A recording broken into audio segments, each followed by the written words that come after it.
Hey now, we are getting over, and I am the Silver King, Adam Silverstein, here to lead you through these hard times.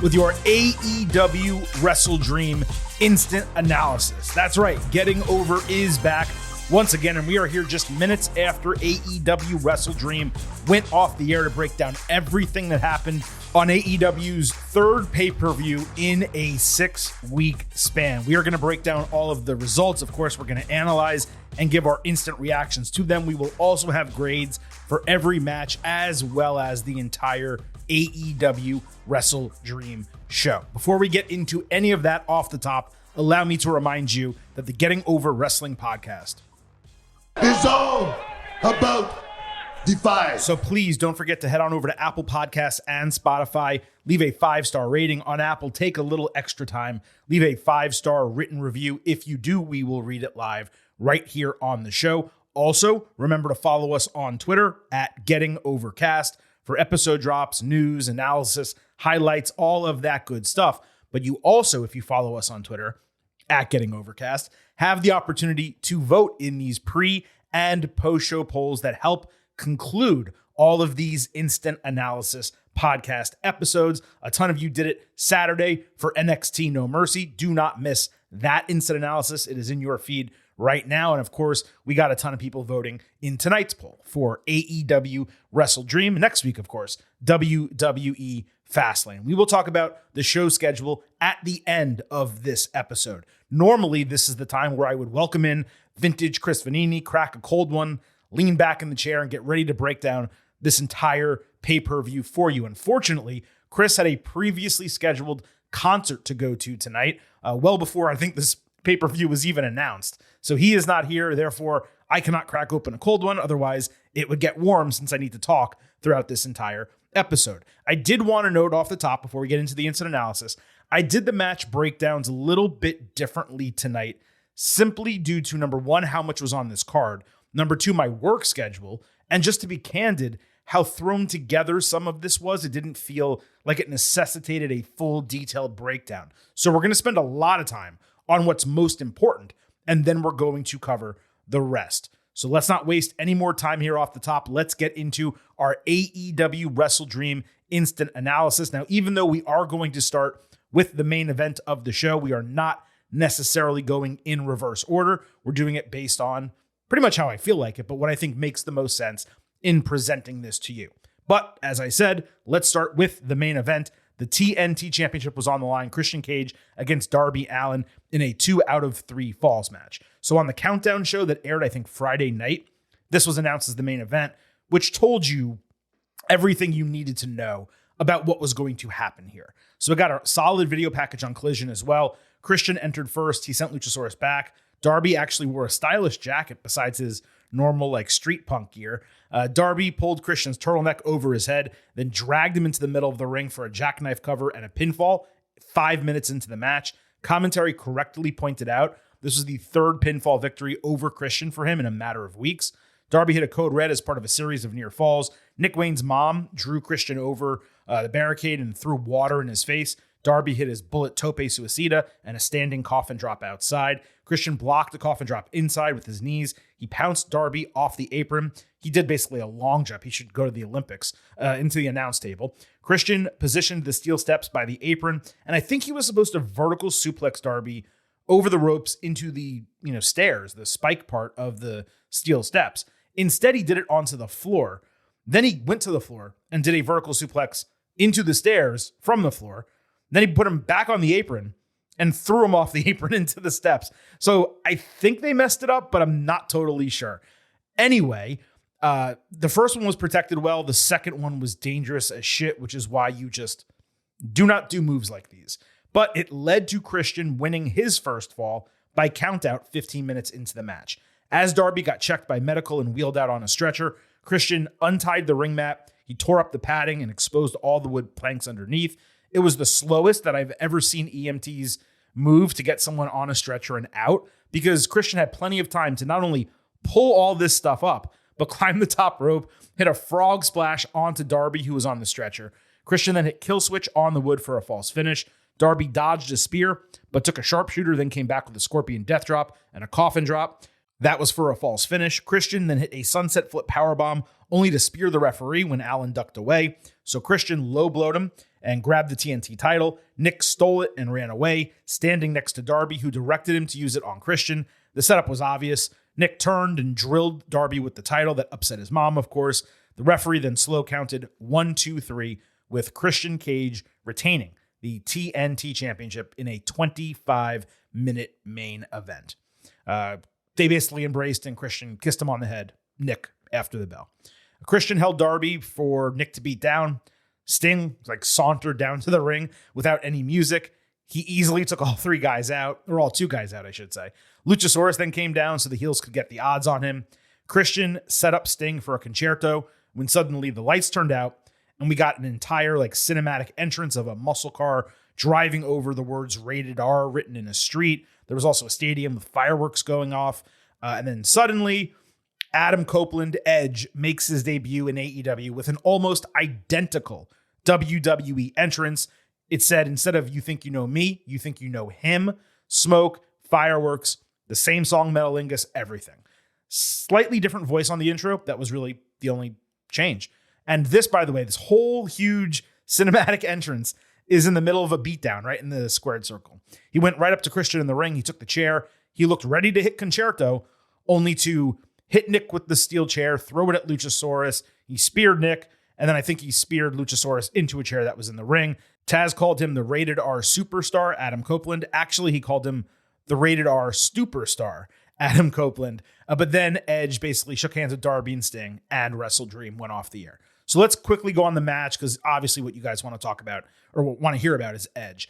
But for the match, perfection from a storytelling perspective. The Nick Wayne turn was blatantly obvious. They've been building to it, from him being angry at how Darby handled the AR Fox turn to seemingly only getting his back somewhat reluctantly due to their past ties, not really believing in what he was telling him anymore. The stair sequence was absurd, and it just should not have been allowed. Way too dangerous. But other than that, I loved the quick opening fall. I really liked the countout concept. Christian still hasn't defeated Darby clean, quote unquote, and there will eventually be a huge payoff when Darby takes the title off of him. Christian also worked extremely well in this match. He deserves a lot of credit. The grade here is really tough. I'm probably going to say 4.25 stars and an A. Certainly not an A+.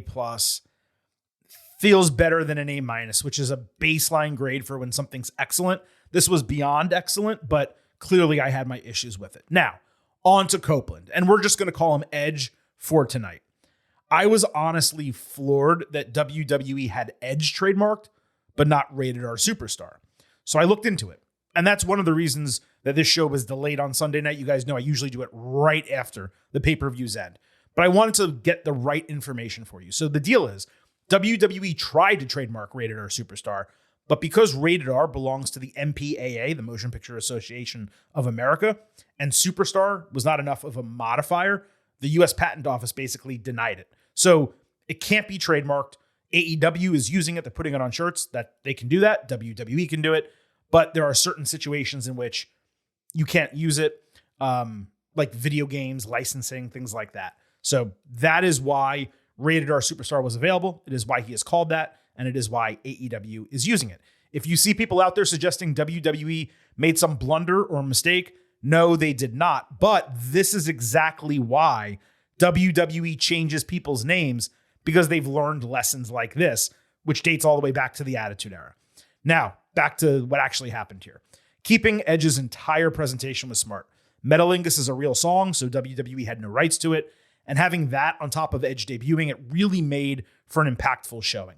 Obviously, the pacing of this with the heels just waiting around with their thumbs up their asses and Edge doing his entire entrance while someone is about to get murdered, that's immensely silly, but this is professional wrestling that we're talking about. What's more interesting than Edge's debut, and we will talk about it a little bit more, but it's the circumstances surrounding it. I'm really curious how long this was planned.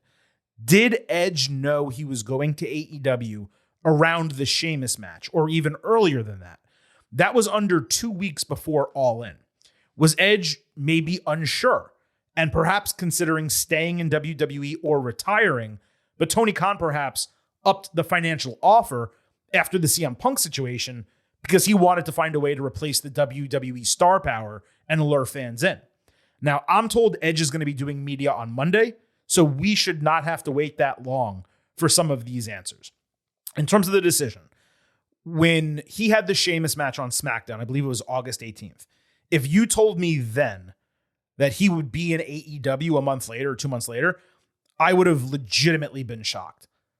I'd have told you that Edge is a WWE lifer. He already turned down AEW once, and at age 49, it just didn't make sense for him to go over there. Obviously, this leaked its way out over the last couple of weeks, and therefore the shock factor wasn't really there in the moment. Plus, the way they set it up, it was just like you were literally waiting for it to happen. But I am still a little bit surprised at the decision on his part, though it completely depends, of course, on what WWE was offering, what he signed for with AEW, and what the plans are for him in AEW. Because look, let's not get it twisted, right? This is another 50-year-old former WWE superstar signed by AEW. Edge, and I've said this on the podcast before, he did not move the needle for WWE any longer. But he will get eyeballs on AEW for the surprise factor, for the situation of him just being in WWE. By the way, he went out with a win and showing up in AEW and it being different and another big name star that they've taken. So not moving the needle in WWE does not mean he won't move the needle in AEW. But that does mean he might have had a different value to WWE than he does with AEW. Because WWE, when they're considering it, it's okay, what is he doing for us from a business standpoint? Number one. And number two, if we don't pay him X and he goes over to AEW, how much will that help them? And will that in turn hurt us? Again, he may have made this decision no matter what the money offer was from WWE. Or perhaps they didn't offer him enough. AEW did, and it made it a no-brainer for him. What the question is going to be is how long his momentum lasts in AEW, whether they truly capitalize on it, whether they can maintain a high level of ratings beyond this Wednesday, which will definitely crack 1 million. The other question is how Edge's body is going to hold up. He was injured multiple times wrestling a very, very light schedule in WWE. We see how frequently Christian wrestles, how frequently some of these other older wrestlers are in the ring. If he doesn't have that kind of schedule, then it obviously shouldn't be too big of an issue. But let's not forget how many times he got hurt while he was in WWE, and serious long-term injuries too. I'm not saying years, but he had one that was 9 months. He had another that was 3 months, another that was, I think, 6 months. No, that's wrong. He had one that was 9, one that was 3. I think that's it. But again, for a limited number of matches, he had 2 injuries that were pretty significant. But again, let me repeat, this is going to be an immediate boost for AEW. And if they do wind up getting, let's say, Mercedes Moné coming in, whether temporary or full-time, maybe Dolph Ziggler comes in as well, that's almost assured. It can be a 1-2 punch or a 1-2-3 punch like what they had with Bryan Danielson and Adam Cole a couple years ago. Now, Dolph Ziggler will probably be a much shorter pop. Mercedes will certainly be a much larger one. She's a significant fan base. So it's really the Edge and Mercedes deal if they do that. But it certainly feels like AEW is about to go through that process where, you know, they had the Danielson and Cole and CM Punk, and it's been a while since that happened. And I'm not saying that they're cold. They're not, although ticket sales aren't great. But they're still selling a ton of pay-per-views. They're going to get a new TV deal coming up soon.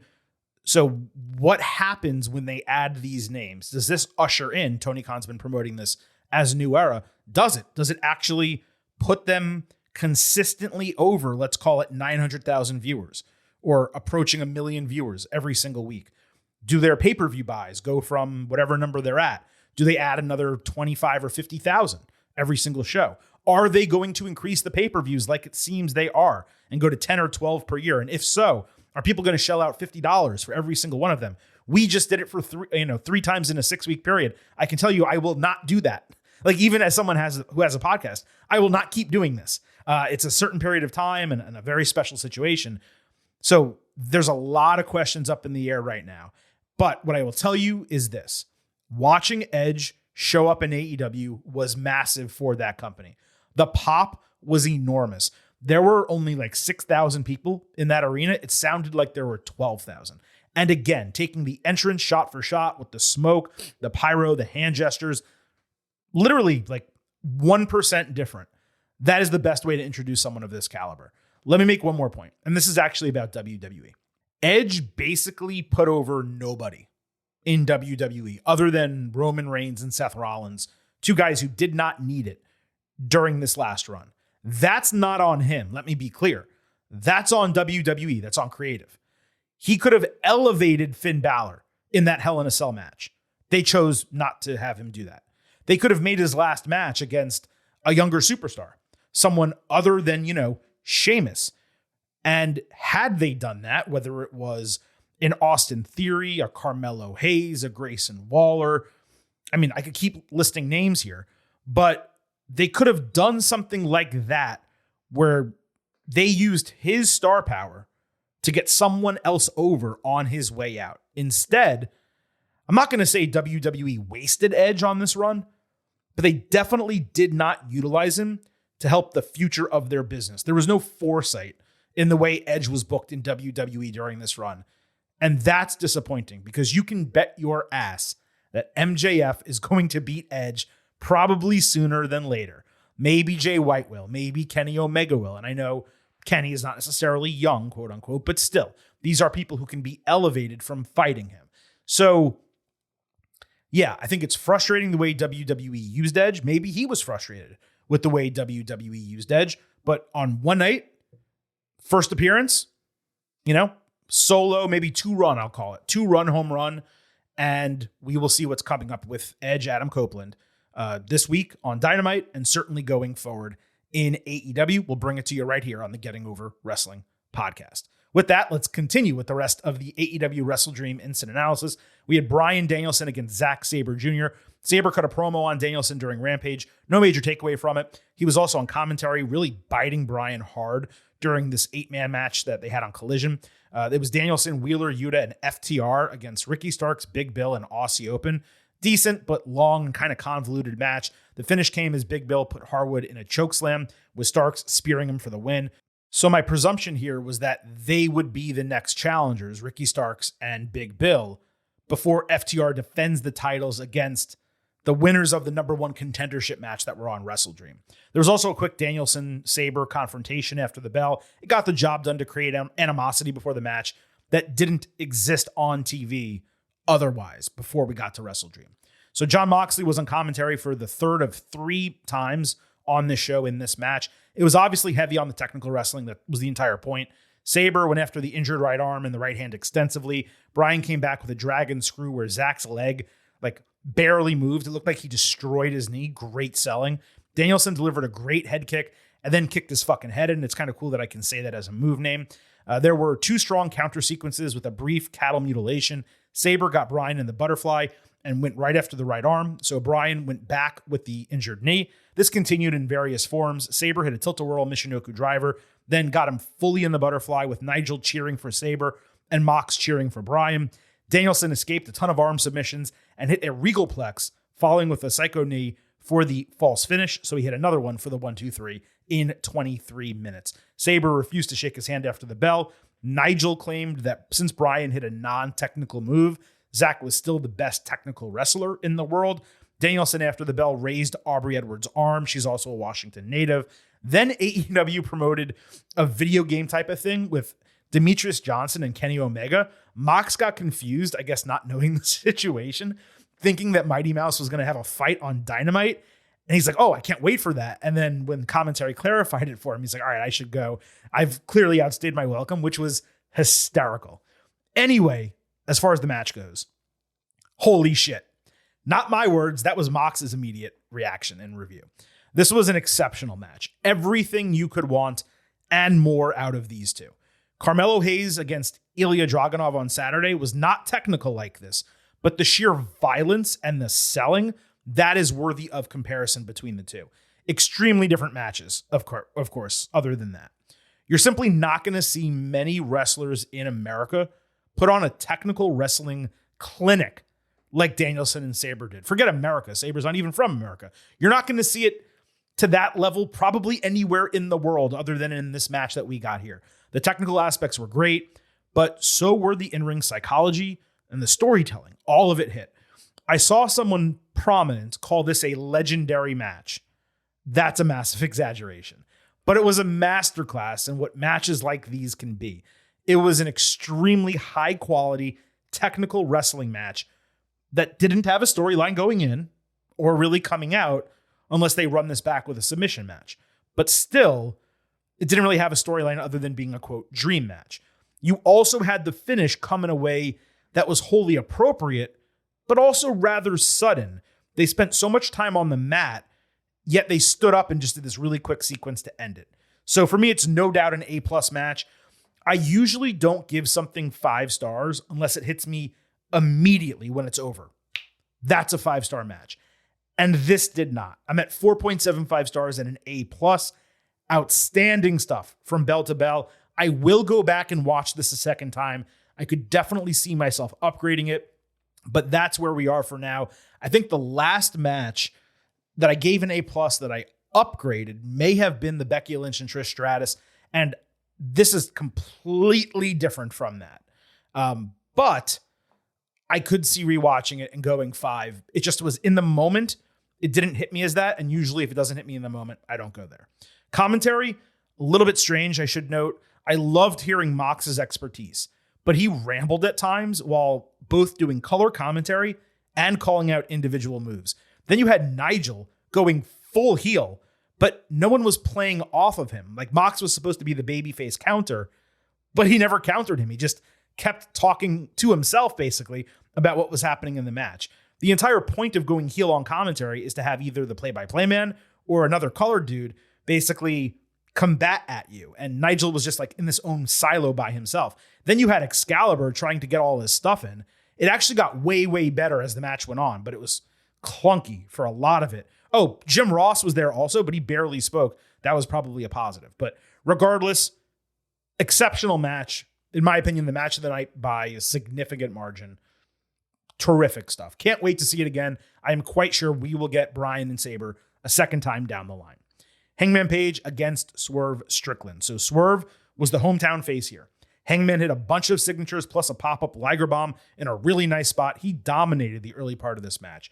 Swerve finally came back with a rolling flatliner, moved into a brainbuster, plus a hanging double stomp and a house call. Hangman hit Deadeye on top of the steel steps. There was a really smart spot over the ropes where Swerve kept like splitting the distance to prevent a buckshot lariat. Swerve then snapped Page's arm in a butterfly submission, with trainers helping sell it as an excuse. Swerve caught Hangman with a double stomp off the ropes on the ring apron, hit a 450 onto the injured arm. That was a false finish. Swerve then locked in an armbar for a rope break. Hangman avoided the double stomp and hit a buckshot lariat, but he sold the arm. He was unable to cover. When he eventually did, Prince Nana clearly put Swerve's boot on the rope and got ejected, but Nana continued distracting the referee rather than leaving. That allowed Swerve to intercept a buckshot with Nana's crown. That was a false finish. So Swerve hit 2 house calls and the JML driver for the win in 20 minutes to a huge hometown pop. This was at the halfway point of the show. Easily the match of the night. Not even close. There was a strong story with the injury cells. I really appreciated that the crown was used to get the advantage rather than get the win. So many times we see a weapon quickly used. We actually kind of saw it in the main event with the belt when they used it. A weapon gets used and that's the finish of the match. Now that I think about it, the belt ending that match, even though I know Darby got the absolute shit kicked out of him, it was actually inconsistent because on AEW TV over the last couple of weeks, there have been multiple belt shots in matches where people kick out immediately afterward. I think Britt Baker did one of them, and there was one this Wednesday on Dynamite. So a little inconsistent there, but in this situation, or I should say in that situation in the main event, he got the shit kicked out of him. So it made sense for it to be like the end of the situation, the end of the match. Again, here though, what I appreciated was the crown was not used in that way. What it was used for is to put Hangman in a situation where he could not stop Swerve from doing what was necessary to finish him in the match. Hangman was kept strong. He took 2 signatures and one of Swerve's finishes after the fact. Swerve winning was the right call. We said this on the Ultimate Preview. He would be a great challenger for this babyface version of MJF. Could I see him taking the title off MJF? I mean, I would love it. I don't think that's going to happen, no, but you could definitely make him a big-time challenger at a pay-per-view. No question about it. The goal here going forward should be to push Swerve strong while moving Hangman immediately into something he can sink his teeth into, not hiding him in the trio scene, which makes the fact that they're the ROH Trios champions, six-man champions, the Elite or the Hung Bucks, massively confusing for me. But back to this match. So this gets a 4.25 stars and an A from me. It would have been 5 if, of course, we didn't get the distraction finish. A couple other moments earlier in the match that brought it down. But you got to remember the difference between 4.25 and 4.5. It's basically nothing. It's just my grade. This was exceptional. Second or third best match on the show, depending what you thought about the main event. This pairing, Swerve and Hangman, could absolutely be in a world championship feud in AEW someday. This was a star-making moment for Swerve in front of his home crowd. Let's hope they capitalize on it. Chris Jericho and the Golden Lovers fought the Don Callis family. Kenny Omega and Jericho fought Gates of Agony on Collision. The faces backstage agreed to have each other's back and learn to work together after a career of being rivals. Prince Nana met with Don Callis backstage, presumably to game plan. It didn't result in anything. Omega hit a V-trigger in a really rough tope con hero. He just landed on his back. Then Jericho won with a lion tamer. The faces cut promos that didn't advance much, but Omega had a line about realizing Callis was shit based on what they did recently in Japan. It was fun to see them together after all these years, Jericho and Omega. Quickly before we get into the WrestleDream match, kayfabe got broken in a major way over the weekend. There were fan photos from Japan that showed Omega as the cameraman for that Callis Takeshita video that they aired on TV. Shit happens. You can't win them all. But it popped me that kayfabe got broken that hard in something like this. Anyway, let's get to the match. Fans chanted, "Fuck you, Callis," before the bell. The heels had a fun four-way leverage move reaching out of the ring all the way to Callis like a grapevine in a submission attempt. The faces repeated it in their corner moments later. The Golden Lovers did their moonsault sequence with Jericho hitting a lion salt on Sammy Guevara. Omega and Kota Ibushi ate consecutive German suplexes where they looked like they landed on their heads. It made me gasp for sure. Especially Omega's. We know Kota Ibushi has an unbreakable neck, so we never have to worry about him. Jericho took a Spanish fly from Sammy, who immediately jumped up for a shooting star press outside on Omega. There was just straight up no tagging, with all 6 guys fighting for an extremely long period. Jericho and Guevara were the legal men for what seemed like, I mean, I don't know how long the match was off the top of my head, but 3/4 of the match, or at least the second half of the match, they were legal the entire time. That is how few tags there were here. Ibushi and Takeshita had a great little sequence. Ospreay countered a one-winged angel into a Hurricanrana outside and a Sky Twister chaser. Ospreay saved Guevara by eating Judas Effect and then grabbed the referee's arm to prevent a cover. He also distracted so Callis could use the bat on Jericho. Ospreay was then somehow able to keep a hold of Omega and Ibushi simultaneously as Jericho got pinned by Guevara. I was really mixed on this one. Some of the sequences were phenomenal because all these guys are really talented. The finish was really repetitive. It was kind of an eye-roll weapon interference. And we still have not been given much reason as to why Ospreay would care to help Callis, let alone Guevara, this extensively. There wasn't much of a match story either, though, again, there were so many fun individual moments, including Ibushi and Jericho like posing together at one point. This one's tough. I'm going to go 3.75 stars, B+. Overbooked in the finish, extremely similar to All In, not much selling at all. Best wrestler in the match, got the least time to shine. Credit to Jericho for keeping up with all of them. The ROH Tag Team Championship was on the line. It was supposed to be better than You Bay against the Righteous. It was instead a handicap match, and MJF against the Righteous. On Rampage, the Righteous beat a couple jobbers in a squash. On Collision, they got another vignette and beat another pair of jobbers. Vincent called MJF a devil and a puppeteer with Adam Cole as his puppet. Then they put a 4x4 between a jobber's ankles and slammed one of them with a chair. None of this was for me. This opened WrestleDream. MJF cut a promo saying Cole was not there, and he was not the man under the devil mask who attacked Jay White. He said it was stolen from his locker. He also talked shit and got the crowd going. Part of the match story was MJF going to tag only to long for Cole, who of course wasn't there. The heels hit Death from Above and Acid Drop for nothing. There was an Eddie Guerrero weapon spot with MJF grabbing Vincent's nuts, and he body slammed Dutch and shoved Vincent's face between his legs as he promised in the promo for a pop. Then he hit Heatseeker on Dutch with his feet on the ropes to retain the titles in 9 minutes. This was one of AEW's best, and I'm putting that in quotes, referees. He not only didn't care about the tag rules, he allowed MJF to be double teamed the entire match. It was fun, okay? It was fan service in parts, but it was a mediocre match at best. What was the point of shoving these guys down our throats for weeks? All those vignettes, the teasing of angles maybe, for this match. I know plans were changed.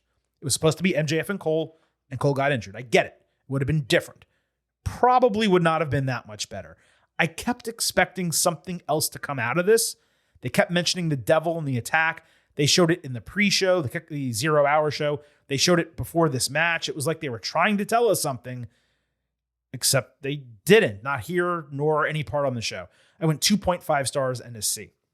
The ROH and NJPW Strong Openweight titles were both on the line. Eddie Kingston against Katsuyori Shibata. On Rampage, Kingston beat Rocky Romero via submission. Shibata showed him respect after the bell. That was about it. In terms of this match, this was pure strong style, as you would expect. Oh, we got two big meaty men bumping me tonight. I mean, Shibata's not that meaty, but nevertheless, it counts. Shibata put Kingston in a great Iron Octopus hold, with Eddie overcoming a knockout with a rope break. There were a ton of back fists from Kingston, plus a Northern Lights bomb and a power bomb with a stack cover for the win in 10 minutes. They shook hands in respect after the bell, and Eddie left the ring so Shibata could be cheered. Classy as always. This was a blast. Really strong win for Kingston in his first title defense. Cannot get enough of this guy. I wish I knew about him in a significant way before AEW. I went 3.5 stars and a B. I saw people overrating this, 4 stars and more. It really just wasn't there, if we're being honest, but it was fun and it was really good. Not everything has to be overly rated just because you like certain wrestlers. Let's make that clear. TBS Championship, Chris Statlander defending against Julia Hart. Julia fought Vert Vixen on Collision. She had a moonsault to win in 3 minutes. She called Chris out after the bell for a 30-second stare down. Stat then grabbed the mic and called herself the defeater of the undefeated.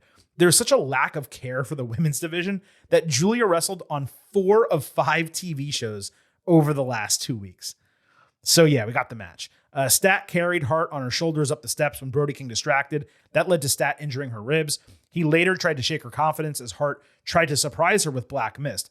But Stat, in a really smart spot, smacked her across the face with the mist spilling out. Then she had a spinning bomb. Julia hit the spider suplex and Stat fell into place for a moonsault, but got her foot on the rope really late. She had to shift her body to do it. Stat actually got booed here, which just tells you that Julia's gimmick is really working. She put in Heartless, but Stat rolled over, lifted her onto her shoulders, hit a tombstone pile driver, and then Sunday Night Fever for the win in about 9 minutes. This started immensely slow and clunky, but it picked up significantly in the finish here. There were too many odd moments to give it a high grade, but it was highly enjoyable, and Julia did really well in the biggest match of her career. She's 21 years old, did not look like it at all in this spot. Now let's see if AEW continues featuring her, because that has generally been the problem when someone is given a short-term push and then forgotten once beaten. I went 3.25 stars and a B, but this was good. This was fun. The Young Bucks fought the Lucha Brothers, the Guns, and Hook and Orange Cassidy in a AEW Tag Team Championship #1 contenders match on the same show that there was an AEW Tag Team title match. Exactly the match you would expect. Rey Fenix got hurt early. Hook blind tagged as Pentagon did a tope con hero outside. Cassidy hit Orange Punch on Austin Gunn, who tagged out while in Red Rum. Nick Jackson hit a 450 to break the submission. There was a combination like Gory Bomb Fear Factor with a Jackson doing a double stomp off the ropes as the trigger. Then the Bucks hit BTE trigger on Pentagon for the win. So look, listeners of this show know nothing about this was for me. From the choreography to the lack of tagging to Pentagon taking the fall to the Bucks winning yet another #1 contendership, particularly given they just became the ROH 6-man champions. They were the least interesting possible winners by a significant margin in this match, though I was glad that Hook and OC were not hot-shotted just because they only recently became a team. I thought at first it might have been a booking change due to Phoenix's injury, but the way the finish went down, it was clearly the plan. There were a bunch of botches here. Obviously, Phoenix got injured. It just really wasn't good. I'm at 3 stars and a B- for this match. The Bucks winning made me hope Aussie Open would take the titles, as I could not imagine rematching the FTR feud this quickly. The Guns were the best part of the match and had a really fun spot where they tried to pin themselves to get the win. More than anything, I hope Phoenix is okay. It feels like I've said that once every 3 months for the last 3 years. His style is obviously not conducive to staying healthy, but it feels like every time there's something going for him, he gets hurt. I'm curious to see what happens with the international title if he's hurt. They could do another tournament, strap Mox up and get back on track. But yeah, this just was one of the weaker things on the entire show. We'll move to the AEW Tag Team Championship match. FTR defending against Aussie Open. The challengers, the Aussie Arrow assisted cutter for a false finish. Dax Harwood hit the slingshot Liger Bomb. The Aussies then hit a kick variation of a Doomsday Device. FTR hit their superplex splash combo with Kyle Fletcher breaking the count with a crossbody on Dax into the fall. The Aussies hit half a Shatter Machine plus their finisher for a broken fall. FTR came back with a spike pile driver on the apron, then caught Fletcher flying off the ropes for a super Shatter Machine to retain the titles in 21 minutes. After so many fake tag team matches on the show, it was great to see one that actually abided by the rules. Mark Davis was, for me, the standout as the hoss in the match. Unfortunately, he appeared to legitimately hurt his wrist here. AEW, they make grading matches tough sometimes because compared to the 6-man, which immediately preceded this was boring. It was. But in a vacuum, there was some really high-quality tag team wrestling here. It didn't strike my fancy. I know others will like it more than I did, but I'm at 3.5 stars and a B. Ricky Starks fought Wheeler Yuta. John Moxley was on commentary here. Big Bill came down about midway through. There was some good mat wrestling and semi-strong style. There was a ridiculous spot with Yuta barely pushing Bill, who ran himself into the ring post. This was after he failed to catch Starks flying off the apron. Starks eventually hit a spear and Rochambeau for the win in 9 minutes. This was way more clunky than I thought it should have been. And it was one of a number of matches on this card that for me felt like a Dynamite match on a pay-per-view. I went 3 stars and a B-. I'm kind of in retrospect thinking otherwise. Maybe I'll go a little bit lower, but we'll stick with that for now. Mox was also on commentary for this match. He was way better here than he was in the other match. He was probably the best part of this entire segment, if I'm being honest. Now, we'll go through the 0-hour matches. I don't have any grades for these because for me, none of them were better than a C, and I didn't feel like doing that. Also, my breakdowns are relatively short.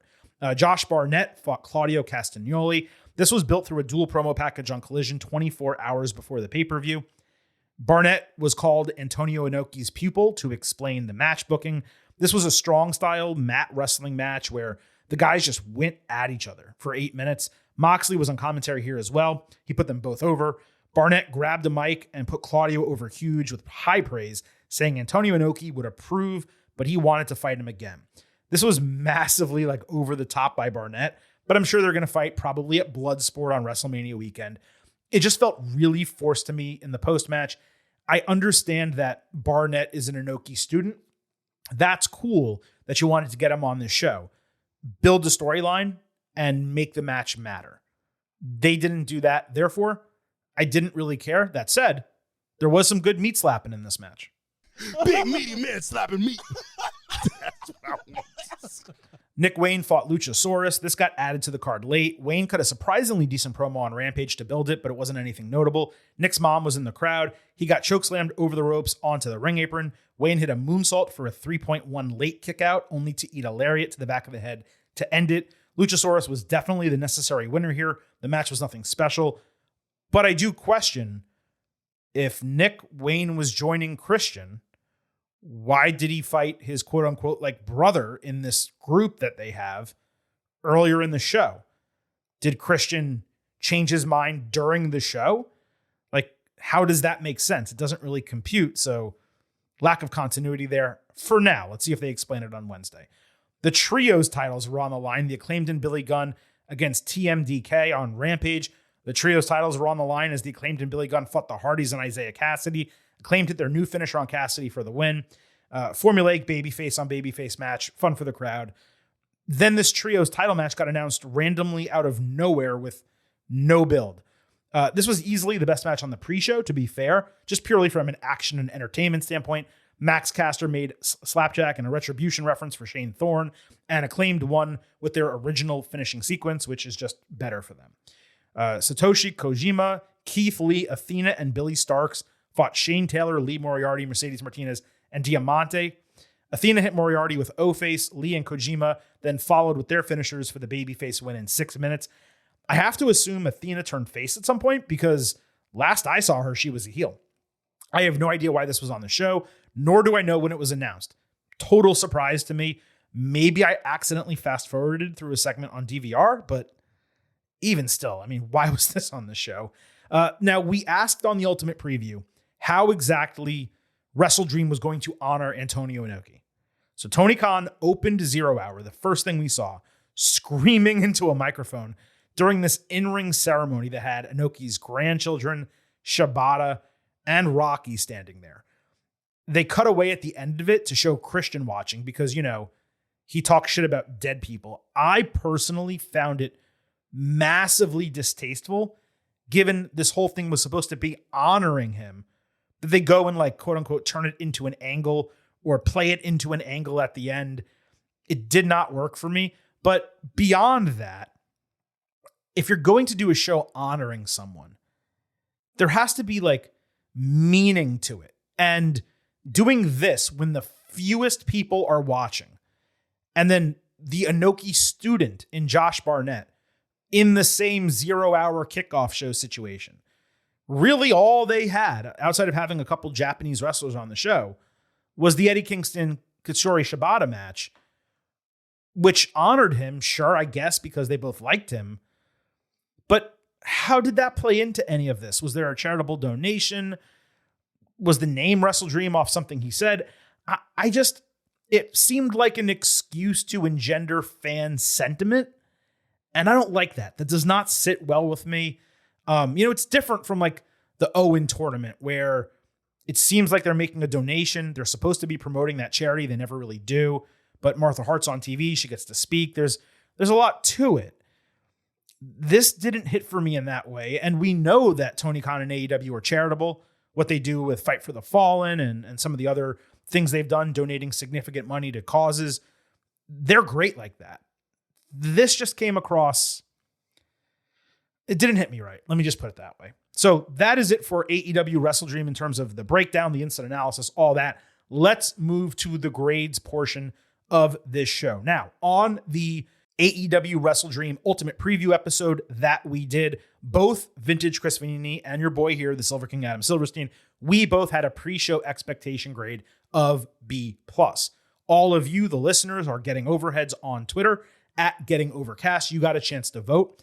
16% A, 65% B, 15% C, 4% D to F. That averages out to an 85, a flat B, as flat of a B as there possibly could be. So with that, let's get to your post-show grades. We'll start with you, and then, of course, I will give mine. 47.5% said this was an A, 34.3% a B, 8.1% C, and 10.1% D to F. Now, normally, we generally discount the D to F because it's like 2, 3, 4%, something like that. This is a significant number of D's and F's. And it shocks me because in no way could you possibly consider this to be a D or F show. Really, I don't even take a C as being a legitimate grade. But I do suppose that if you're not a technical wrestling fan, and there were a lot of matches that I mentioned here, I mean, let's just count them up. 4 on the pre-show that I found completely worthless. Starks, Yuta, FTR, Aussie Open, the number 1 contendership match, Chris Statlander and Julia Hart to a degree, MJF against the Righteous, all of those, that's 9 matches. Those could have been on Dynamite or not held at all, and it really wouldn't have mattered. So when there's 14 matches on a card and 9 of them are TV caliber or don't matter that much or are not at the level of being on a pay-per-view, then I could see someone saying that the show is a C. But the other 5 matches were exceptional or different levels of very good to exceptional. So you can't just ignore those or reduce them because maybe you didn't like the bottom, let's call it 2/3 of the card. So anyway, I gave you the percentages. Let me average that out. That averages out to an 87.5, basically an 88, which is a flat B+. Now, I was also curious. I wanted to take away the D's and F's because, again, they're really illegitimate from this total. So if I was to remove those out of this total, it still only averages out to an 89.4. So one way or another, the grade from the Getting Overheads, all of you listening to the show and all of you who voted on Twitter, is a B+. And I must say that giving the entire show a grade myself, I do find it pretty damn difficult because, as mentioned, I had an A+ match, Bryan Danielson and Zack Sabre Jr., and 2 what I would consider high-level A matches. The main event with the TNT Championship, of course, and the Swerve Hangman match, plus the return of Edge, which has to factor in because you're not just averaging out the match grade, you're talking about the overall entertainment value of the show. I do have to downgrade it significantly because of the number of matches that I talked about that were just a waste of time, and a lot of them were on 0 hour, which doesn't matter as much, but it was still a long show. A lot of the matches, like I said, could have been on TV, and that does bring down some of it. I mean, I'm right there, I think, with what your grades are, you, the listeners. 89, 90, it's like splitting hairs. The show in many ways is similar to what NXT No Mercy was Saturday night. You have to remember that was like a 6-match card. It had 2 fantastic A to A+ matches. And then the other 4 were just lesser than. And they were matches that you could have had on Tuesday night on NXT and said, oh, okay, cool. Like that was a really good match on TV. Here, there were 3 high quality matches, but instead of it being 3 out of 6, or let's say 3 out of 9, it was 3 out of 14. So it's when you're averaging it out, it's a lot less. But then again, you're also considering the Edge debut. Man, this is really tough. I think I need to be at a flat 90, with Edge being the item that takes it slightly over the top, because even if Edge didn't show up, that TNT Championship main event was still really damn good, even though, of course, we got the finish that we got. So yeah, I'm at a flat 90, like 90.0. No, nothing extra, nothing more, nothing less. A- for this show. I thought in the last 2 days between NXT No Mercy, AEW WrestleDream, back-to-back A- premium live events, pay-per-views, whatever you want to call them. Let me just put it this way. We ate good as professional wrestling fans this weekend. Take the top 5 matches, okay? Becky Lynch and Tiffany Stratton, Ilya Dragunov and Carmelo Hayes, Christian against Darby Allin plus Edge, Hangman Page versus Swerve Strickland, and Bryan Danielson versus Zack Sabre Jr. Watch those 5 matches. You are going to have an absolute blast for about 2 to 2.5 hours of your life. I know most of you watch the show and come to listen to this after the fact. A lot of you, though, do listen to decide whether you should order it or seek out the matches or whatever the case. So that is my tip. Those 5 matches from this weekend, if you watch those 5, it's all you need to do. It will be worth your while. No question about it. And that, folks, means it is time for us to wrap up this edition of the Getting Over Wrestling podcast, your AEW WrestleDream instant analysis. A quick reminder on the way out, okay? Our 500th episode was published this past week. In it, we have a sit-down interview with none other than the American Dragon, Bryan Danielson. You do not want to miss that episode. Check our podcast feed and go listen to it. Also, if you did miss NXT No Mercy, or you want to hear our takes on that, Saturday night, we had an NXT No Mercy instant analysis. Coming up this week on the Getting Over Wrestling podcast, on Tuesday, we will have your WWE Fastlane Ultimate Preview. Surprise, on Wednesday, episode 504, a bonus interview episode right here on Getting Over. You do not want to miss it. On Thursday, we will be back with your AEW and NXT episode. All the fallout, of course, from WrestleDream and No Mercy on that show. And then Saturday night, as soon as WWE Fastlane goes off the air, we will have another instant analysis for you. A 4-episode week coming off the back of a 5-episode week. That's just what we do here on the Getting Over Wrestling podcast. On the way out, let's hit those reminders one more time. First, that this show is all about Defy. So please leave those 5-star ratings on Apple Podcasts and Spotify. Take a little extra time, leave a 5-star written review on Apple. We will read it live right here on the show. Don't forget to follow us on Twitter at Getting Overcast for episode drops, news, analysis, highlights, all of that good stuff. Plus, you get to vote in our pre-show polls and our post-show polls. Again, on Twitter at Getting Overcast. Lastly, please remember, I happen to love the number 5. and I hope you do as well, because for $5 a month or $50 for the entire year, you can become an official Getting Over head.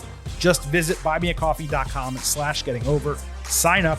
You will get news posts, you will get bonus audio, and your financial contributions will help support financially the continuation of the Getting Over Wrestling podcast. Thanks to all of you for listening tonight, this entire week, through 502 episodes of the Getting Over Wrestling podcast. If you cannot tell, the Silver King is losing his voice, so it is time for me to sign off and leave you with just 3 final words. Bye for now.